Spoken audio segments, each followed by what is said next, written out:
Buenas tardes, estamos aquí en Los Cabos, en Baja California, participando en la convención número 30 de Compusoluciones.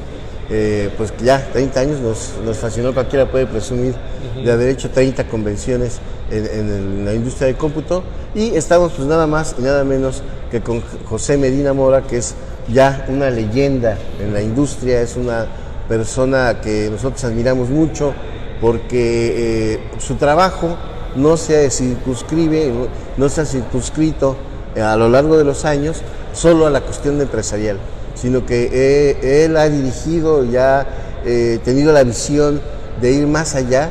Y una cosa que yo siempre he dicho y siempre he admirado, Pepe, de ustedes, es esa preocupación y ese esfuerzo permanente por profesionalizar a sus socios de negocios, por hacerlos e impulsarlos para que sean cada día mejores empresarios, ¿no?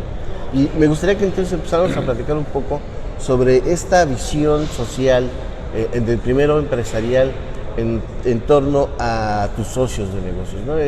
¿Cómo es que Compusoluciones año con año va enfocando su visión, sus esfuerzos hacia objetivos muy concretos que tienen que ver con esta profesionalización del socio de negocios? Sí, bueno, el desarrollo de los distribuidores asociados es parte de la estrategia de Compusoluciones, porque como nuestra comercialización para llegar al mercado es a través de los distribuidores, si los distribuidores no crecen, no se profesionalizan, pues nosotros tampoco podremos crecer.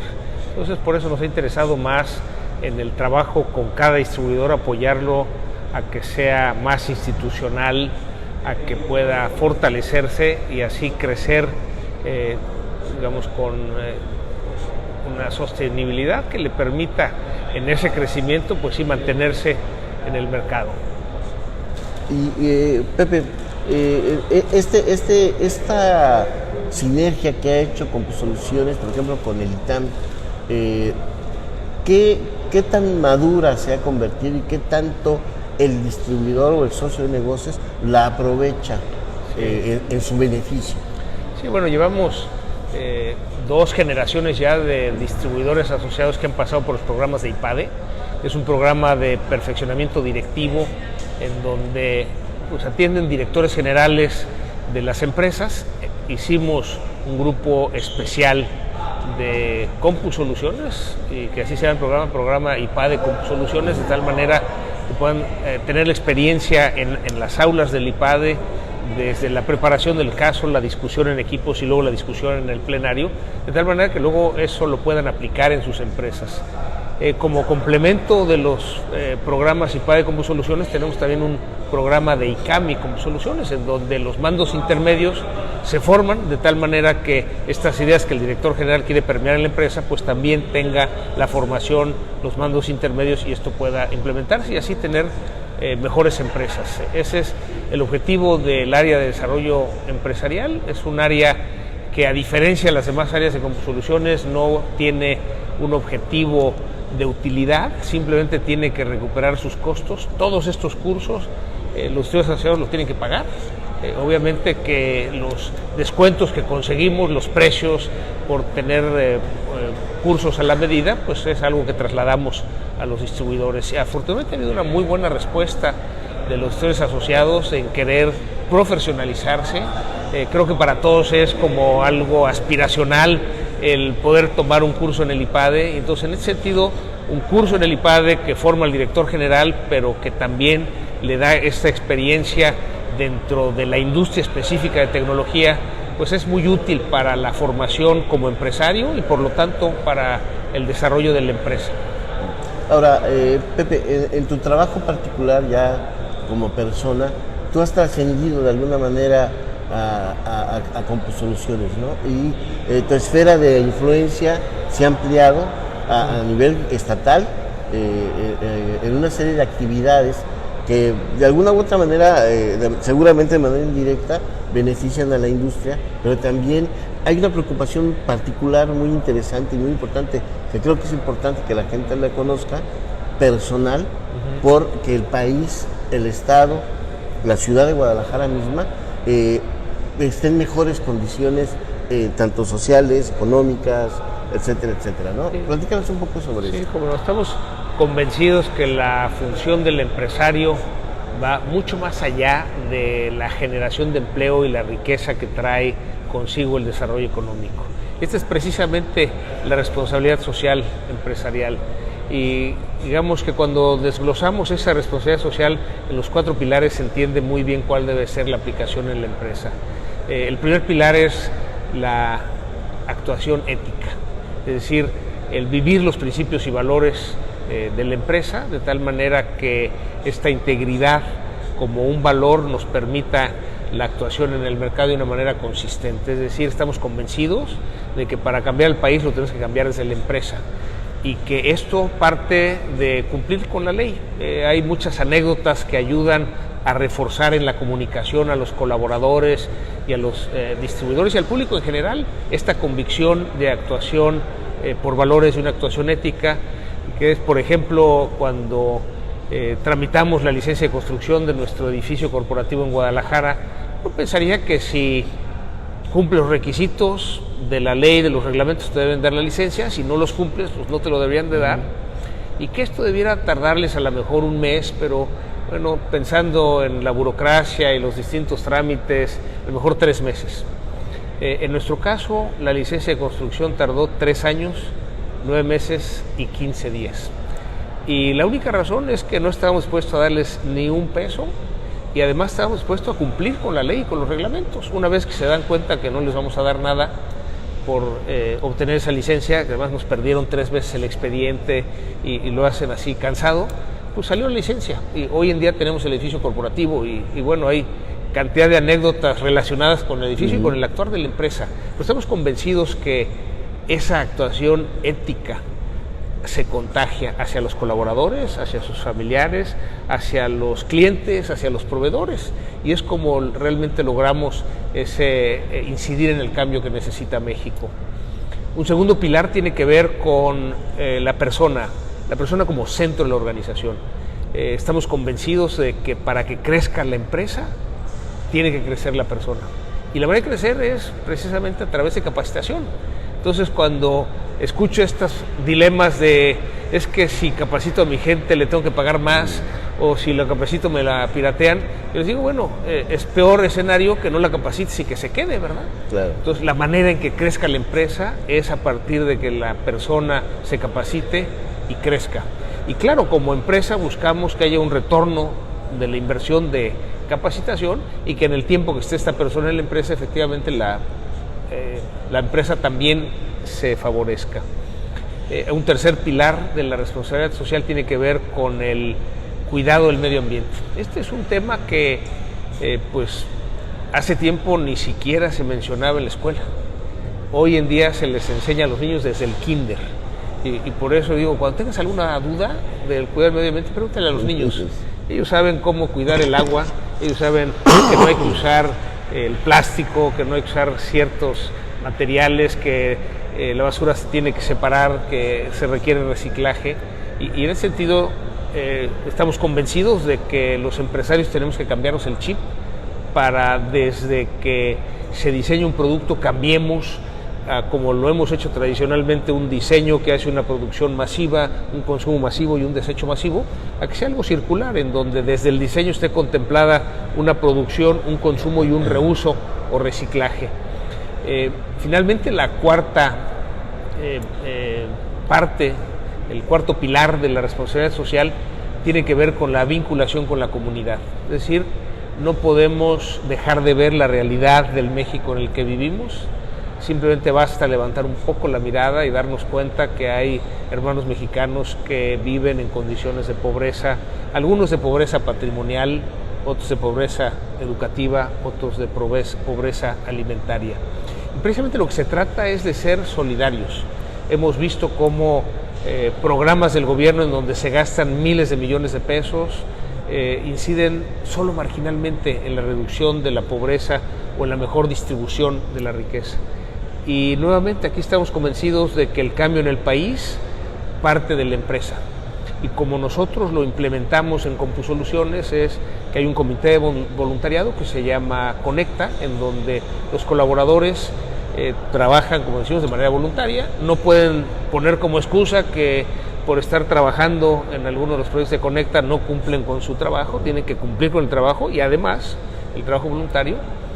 Y bueno, en algún foro me preguntaban que qué ganaba CompuSoluciones, ¿no?, con apoyar al Comité Conecta, y reflexionando el tema, a mí no me queda claro quién gana más, si la población que se atiende, los voluntarios en lo que reciben a la hora de dar, o CompuSoluciones, porque resulta que estas personas que voluntariamente dedican su tiempo, su talento para ayudar a los demás, son las personas más comprometidas con la empresa, que tienen los mejores resultados.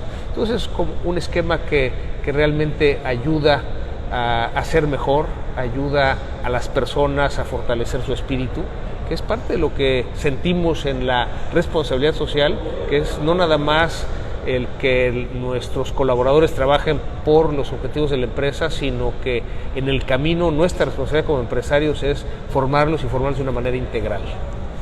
Pepe, y aparte de eso, tú tienes una serie de iniciativas también, ¿no?, a nivel de la lucha contra la corrupción, la organización de los empresarios.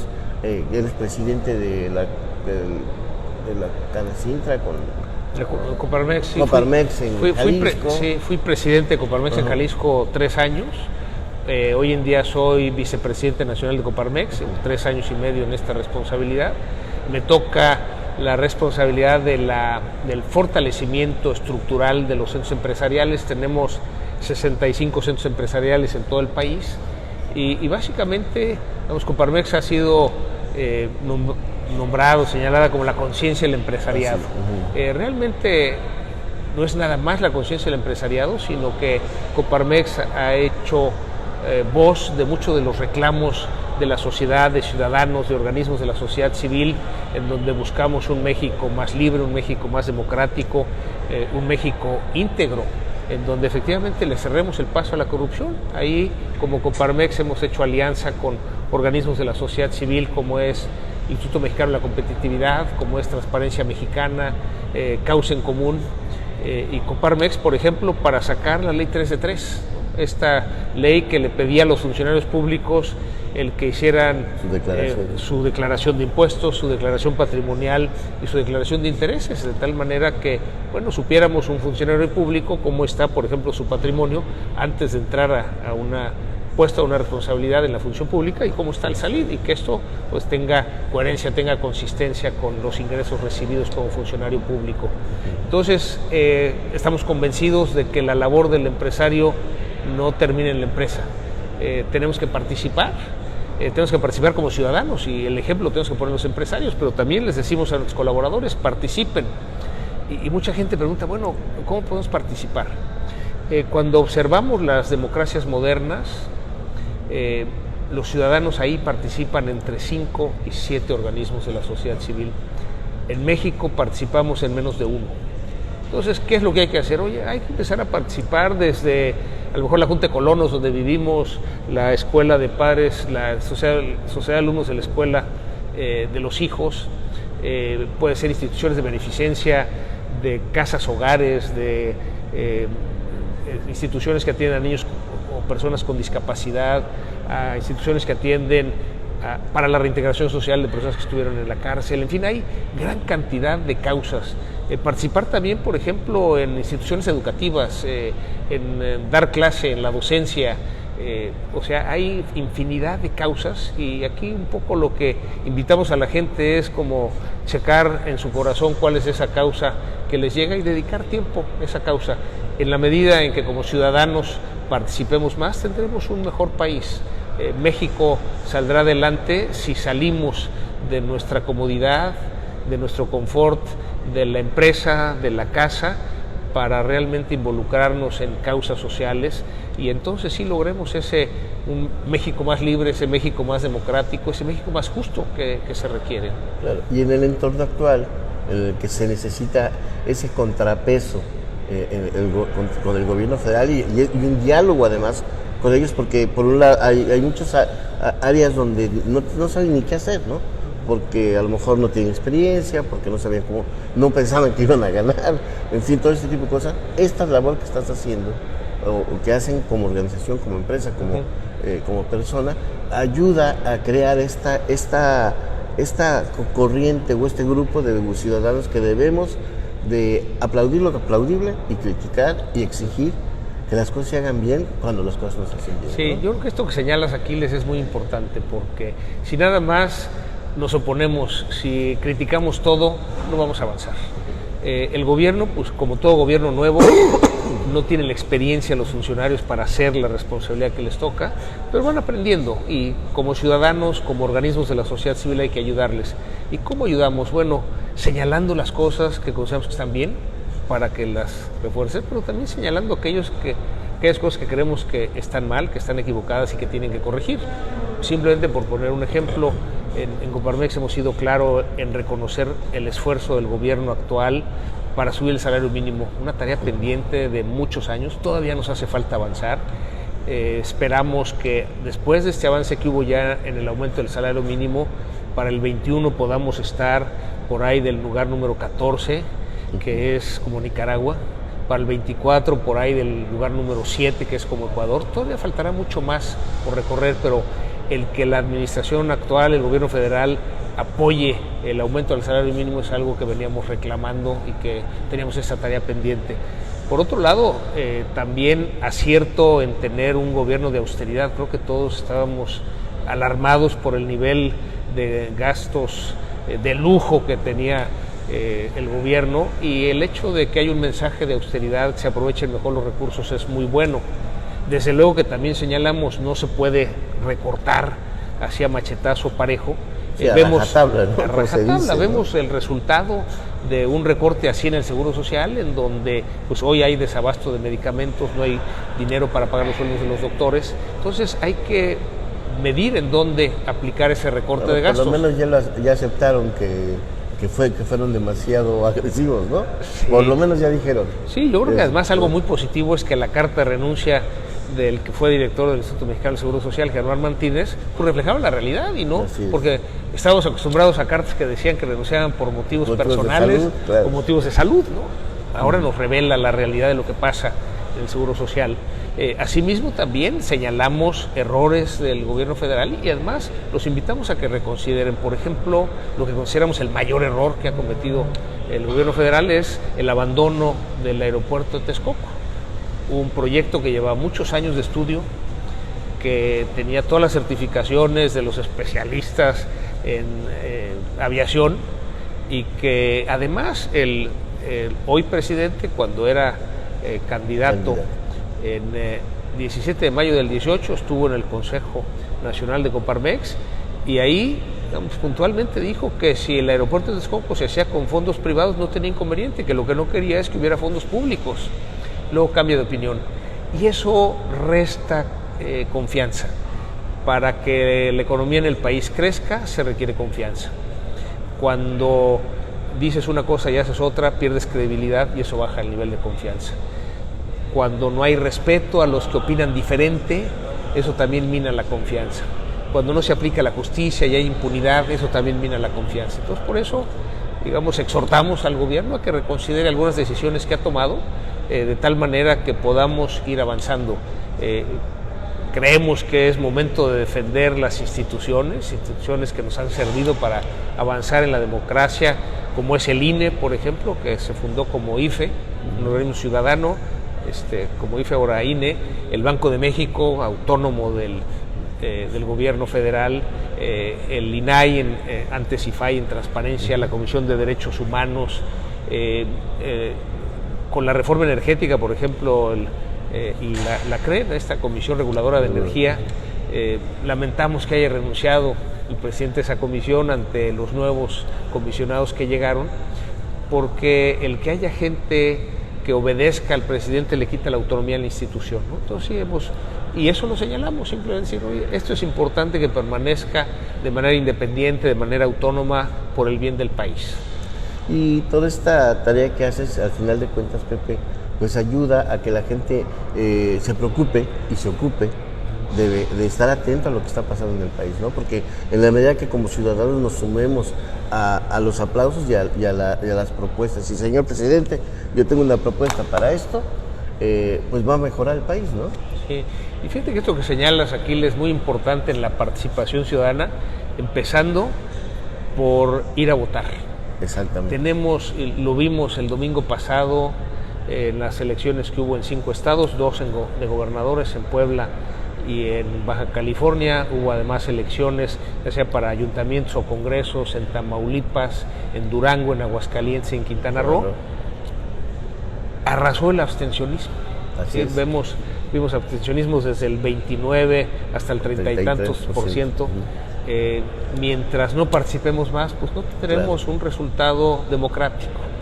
Hay un estudio interesante que habla de que si en el 2018 los ciudadanos hubiéramos votado como votamos en el 2000, cuando hubo el cambio del PRI al PAN, que entró Fox, el resultado es que sí hubiera ganado López Obrador, pero apenas hubiera sido por 2 o 3 puntos, 38 contra 36, mucho más parejo, y no hubiera tenido el dominio que tiene hoy en día sobre la Cámara de Diputados.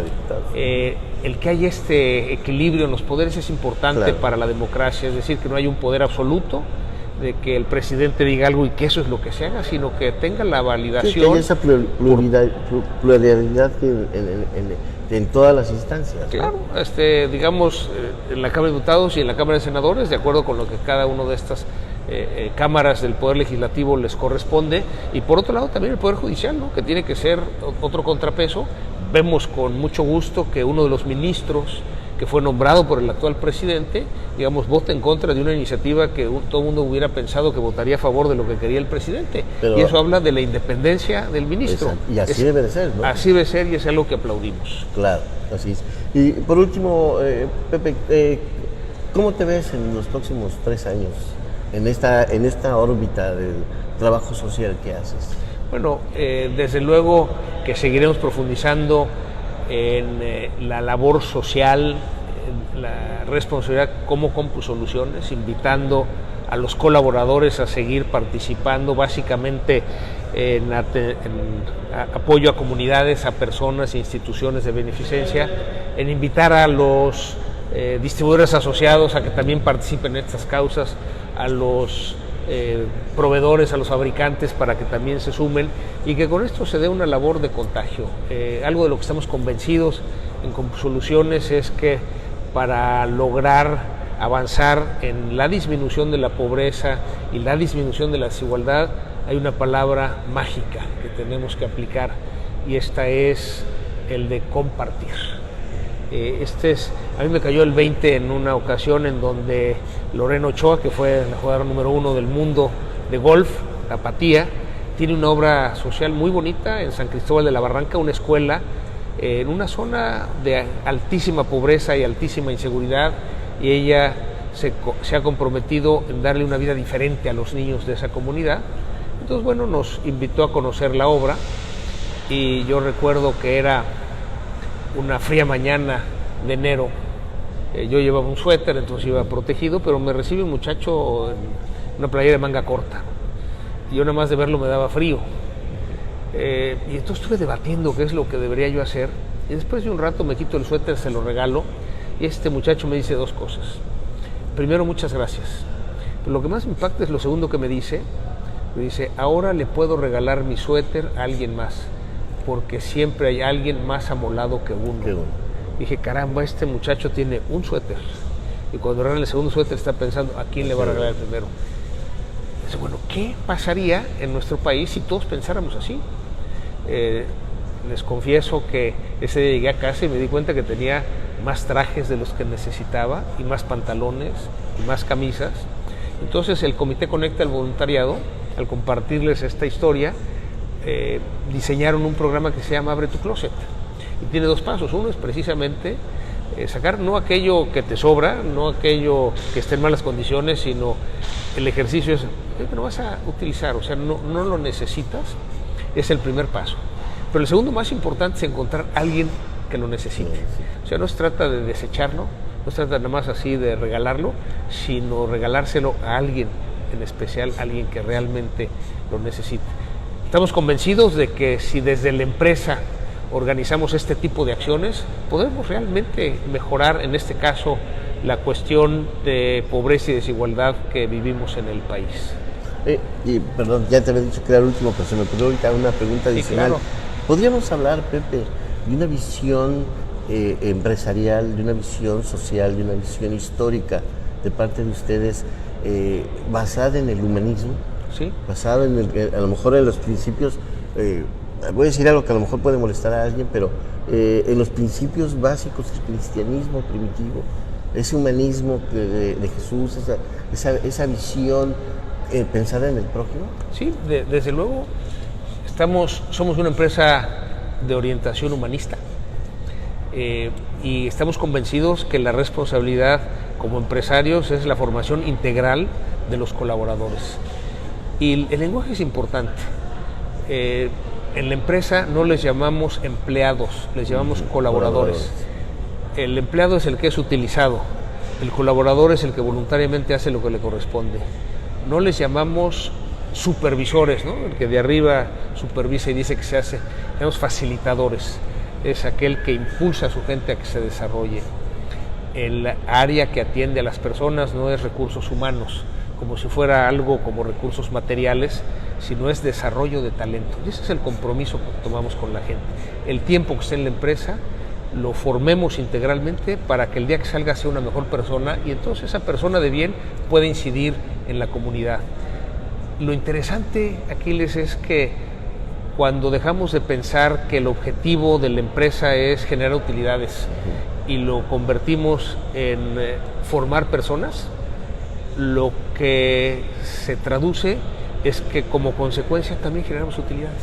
Es decir, no es el objetivo, pero sí es una consecuencia. Exacto. Y a la hora que se generan las utilidades, bueno, pues hay que reinvertirlas. Es también una nueva concepción de política empresarial en donde las utilidades no son de los accionistas. Las utilidades son de los colaboradores, porque sin colaboradores no hay. La empresa es también de los clientes, porque sin clientes no hay empresa, y la empresa es también de los proveedores, sin proveedores no hay empresa. La empresa es también del gobierno, ¿no? Porque le pagamos su parte en impuestos. Y claro, al final también de los accionistas, pero solo en la parte del dividendo. Es decir, tenemos que cambiar una filosofía que existe muy arraigada en nuestro país de tener empresarios ricos y empresas pobres. Estamos empresas ricas, decimos empresarios dignos. Es decir, dignos nos referimos que podamos vivir con el sueldo que la empresa nos pague, en donde esas utilidades que genera la empresa se queden en la empresa para que se reinviertan y esto genere más empleo y la empresa pueda seguir creciendo. El resultado es que cuando tomamos en cuenta que la empresa no es nada más de los accionistas, sino todos esos que en inglés se llaman los stakeholders, todos los que tienen que ver con la empresa, logramos un concepto de empresa mucho más rico, que curiosamente empresas con esta visión que se ha llamado como las empresas conscientes, tienen también un resultado económico como consecuencia. Entonces es un poco cambiar esa prioridad, ¿verdad? En lugar de buscar la utilidad a costa de lo que sea, es buscar el desarrollo de las personas a costa de lo que sea y como consecuencia se obtienen las utilidades. ¿Sí? Pepe, muchísimas gracias, está muy interesante esto y nosotros ya hicimos aquí el compromiso con Pepe Medina Mora para que en las próximas emisiones de En Casa TI pues tengamos una larga práctica en parte en esto y en parte pues tu historia también, que es fascinante y muy interesante. Muchas gracias, Pepe. No, con mucho gusto. Gracias a ustedes por la oportunidad de dialogar sobre estos temas. Sí, y los esperamos. Seguimos transmitiendo desde aquí, haciendo entrevistas, reportajes, mandando galerías y información escrita para que esté usted totalmente informado sobre lo que está pasando en esta convención número 30 de Composoluciones. Por cierto, Pepe, cumples el año que viene 35 años como empresa. Correcto. Felicidades anticipadas. Sí, muchas gracias. La verdad que muy orgullosos de llegar el año que entra a los 35 años con una empresa que, bueno, donde la gente que colaboramos nos podemos desarrollar en lo personal y en lo profesional, donde podemos seguir avanzando en un excelente servicio a los clientes, donde podemos ver que sí es posible tener una empresa basada en principios y valores, Así es. Una empresa que cumpla con las obligaciones legales y fiscales. Y como decíamos, que como consecuencia de todo eso sea negocio. Así es. Muy bien. Muchas gracias. Muchas gracias. Gracias a todos.